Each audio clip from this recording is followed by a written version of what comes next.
fundo, nós procuramos sempre um ponto de partida para criar uma história. Neste caso, nós pensamos então qual seria o primeiro contacto tecnológico, não de forma industrial, porque obviamente os computadores já existiam industrialmente, mas ao entrar à nossa casa foi realmente, antes mesmo do computador pessoal, foram os videojogos. E partiu um bocadinho por aí, por retroceder no tempo. É óbvio que depois todas as coisas vão se conjugando. Por outro lado, os próprios jogos, hoje em dia são extremamente realistas, são super realistas, mas por outro lado tem havido uma certa tendência em procurar os jogos antigos, em recordar a estética antiga, inclusive a própria base de criação dos próprios jogos. Mas pronto, estes conceitos depois vão criando um certo equilíbrio. Animações mais planas, mais bidimensionais, com um aspecto pixelado. Em termos de formas, como ao fim e ao cabo estamos a falar de jogos que surgiram em finais da década de 70 e inícios de 80 e durante toda a década de 80, portanto acaba por ser a época que mais fomos procurar em termos de formas. Temos algumas bocas de sino, o próprio tamanho dos colarinhos, os bicos alongados, portanto remetem um bocadinho a essa época.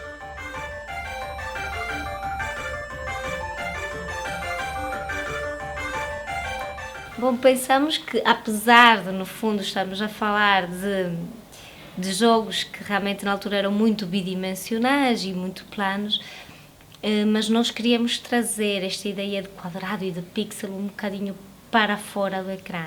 E surgiu a oportunidade de falar com a Be Very Creative e acabou por tudo se conjugar muito bem. Portanto, fizemos os botões no fundo foram o primeiro passo, que no fundo são botões quadrados, e depois dentro do próprio quadrado tem o aspecto pixelado, e depois fomos evoluindo para os acessórios, o Play, o anel Play, o anel de cubo, as próprias pulseiras, pronto, tudo no fundo nasce naquele pequeno botão.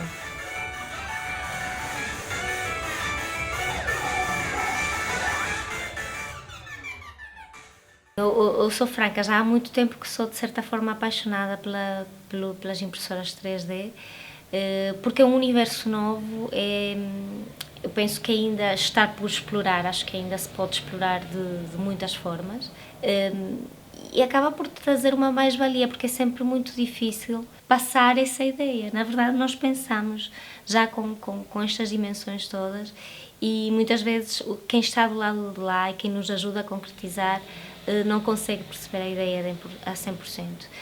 O 3D se calhar passa essa mensagem mais rapidamente, portanto é tudo mais fácil e mais rápido de concretizar.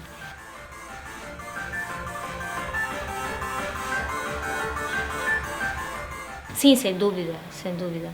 Ou mesmo que experimentam num tempo e num espaço de tempo bastante mais prolongado, não é? No caso do 3D conseguimos ver o resultado mais imediato, o que também ajuda muitíssimo. No fundo quase que funciona como os protótipos, não é? No caso da moda, eu penso que pode ir mais além, ou seja, pode ser já um produto final.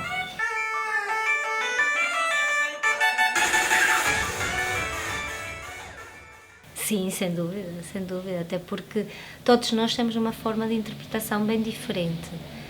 Eu encontrei este caminho e, como eu digo, gostava de experimentar tantos outros, portanto é a primeira vez, é o primeiro passo, mas cada um de nós tem uma visão diferente e com certeza irá encontrar soluções e interpretações criativas diferentes e no fundo o interessante é exatamente isto, tentar explorar ao máximo a capacidade da própria máquina e aliá-la à nossa criatividade, e quanto mais mentes criativas diferentes houver, eu penso que melhor.